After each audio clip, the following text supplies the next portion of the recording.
Assalamualaikum warahmatullahi wabarakatuh. Selamat pagi. InsyaAllah pada pagi ini Ustaz akan memberikan sedikit tazkirah ringkas mengenai adab-adab melayan tetamu. Sebagaimana kita sedia maklum bahawa sudah 2 tahun kita tidak menyambut Hari Raya secara besar-besaran ataupun istilahnya secara bersantai bersama keluarga secara besar oleh kerana adanya PKP. Walau macam mana sekalipun, insya-Allah pada tahun ini ada kelonggaran yang diberikan yang memberi peluang kepada kita untuk menyambut sambutan Hari Raya dengan secara beramai-ramai bersama keluarga.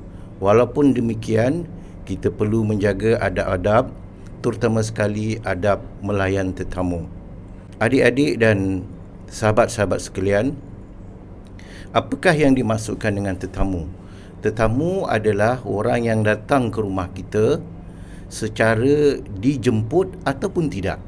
Memuliakan tetamu adalah amat dituntut oleh agama Islam.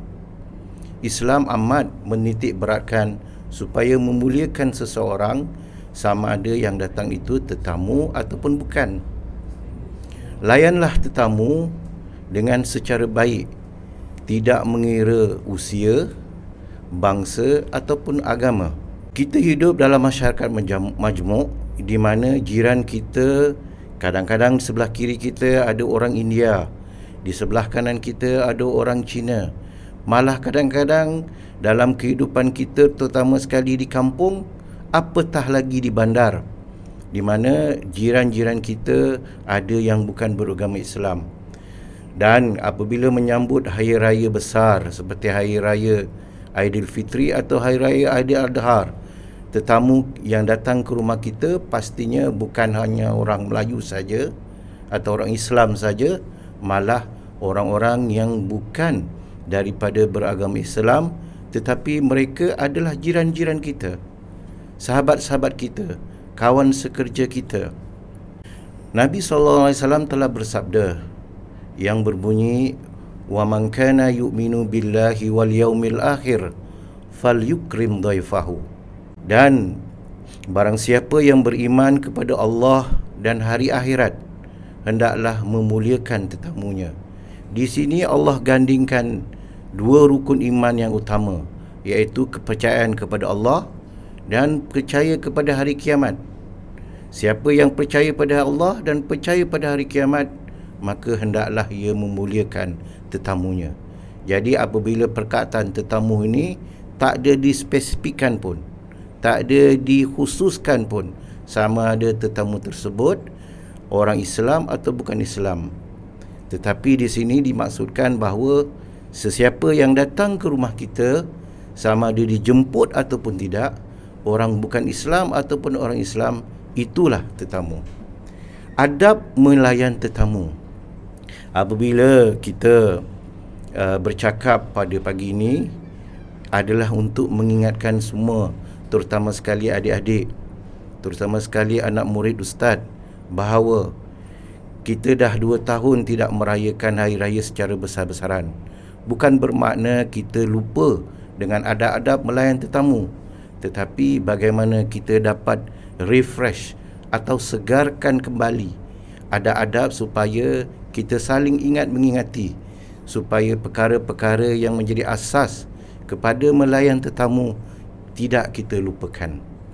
Pertama sekali, apabila tetamu kita telah datang dan beri salam, yang pertama sekali kita hendaklah menjawab salam mereka.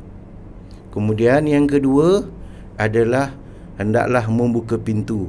Cumanya di sini suka Ustaz nak beritahu, sebelum membuka pintu, elok kita lihat dulu sesiapa tetamu kita daripada celah tingkap kita, supaya mana tetamu yang datang tersebut memang betul-betul tetamu, bukannya musuh yang datang nak memporak-porandakan rumah kita seperti pencuri atau sebagainya. Kalau kita tidak kenal, sedangkan kita seorang kanak-kanak, kita panggil orang yang lebih berusia daripada kita, abang kita, ayah kita, barangkali rakan mereka sebenarnya.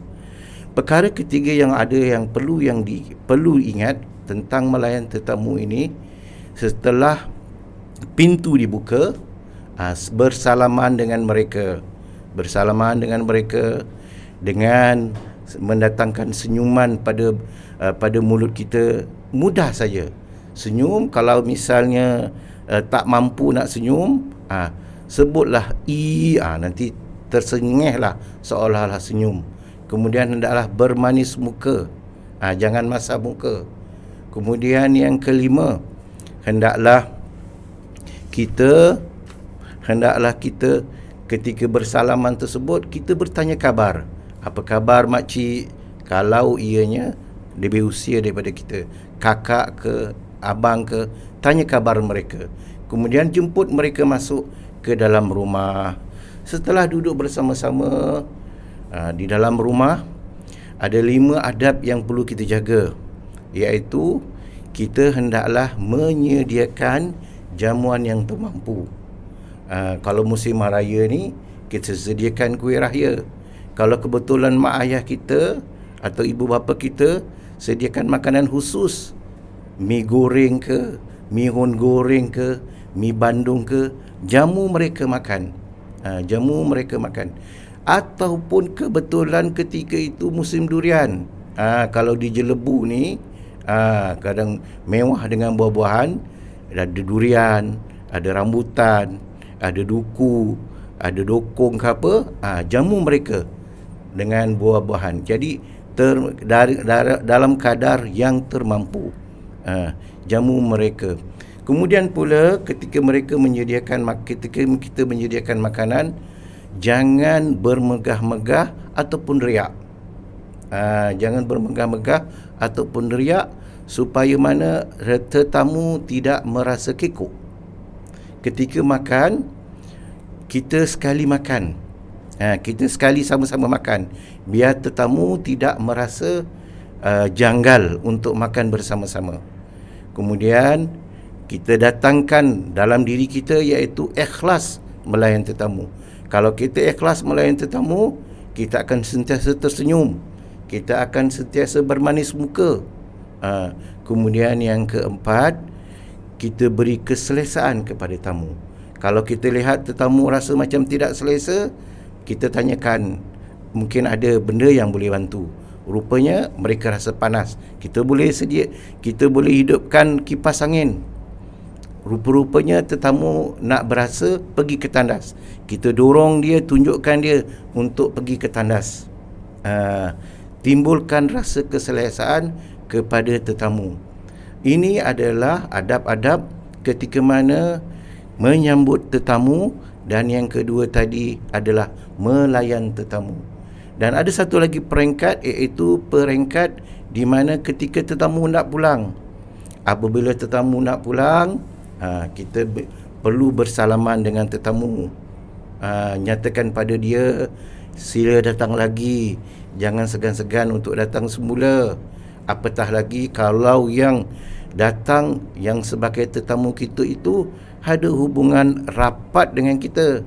Mungkin makcik kita, mungkin sepupu kita, mungkin bapa saudara kita. Lagi-lagilah kita pelawa dia datang semula bila-bila masa. Kemudian pula dengan senyum, dengan bersalaman. Jangan tak bersalaman. Tetapi kalau bersalaman tu, kalau tetamu yang muhrim, eloklah bersalaman boleh. Tapi kalau bukan muhrim, elok tidak.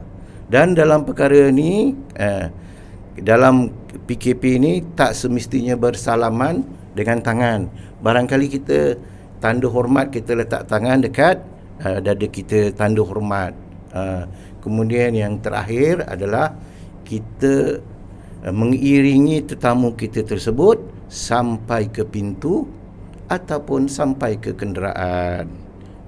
Ini adalah adab-adab yang supaya kita dapat segarkan balik dan kita dapat amalkan ketika mana kita menyambut tetamu, terutama sekali di Hari Raya Aidilfitri kelak. Ada hadis Nabi SAW yang bermaksud tetamu adalah orang yang datang ke rumah kita membawa rezeki. dan apabila dia pulang, dia membuang dosa-dosa kita di jalanan. Jadi kita cukup berharap semoga amalan kita, terutama sekali menyambut tetamu ketika hari raya kelak, diterima oleh Allah Subhanahu Wa Taala dan digolongkan kita sebagaimana hadis pertama yang saya sebutkan tadi, sesiapa yang beriman kepada Allah dan hari akhirat hendaklah memuliakan tetamunya. Untuk itu cukuplah sekadar ringkas daripada Ustaz pada pagi ini dari Sekolah Kebangsaan Kuala Kelawang SKK Kuala Kelawang. Sekian, wassalamualaikum warahmatullahi wabarakatuh.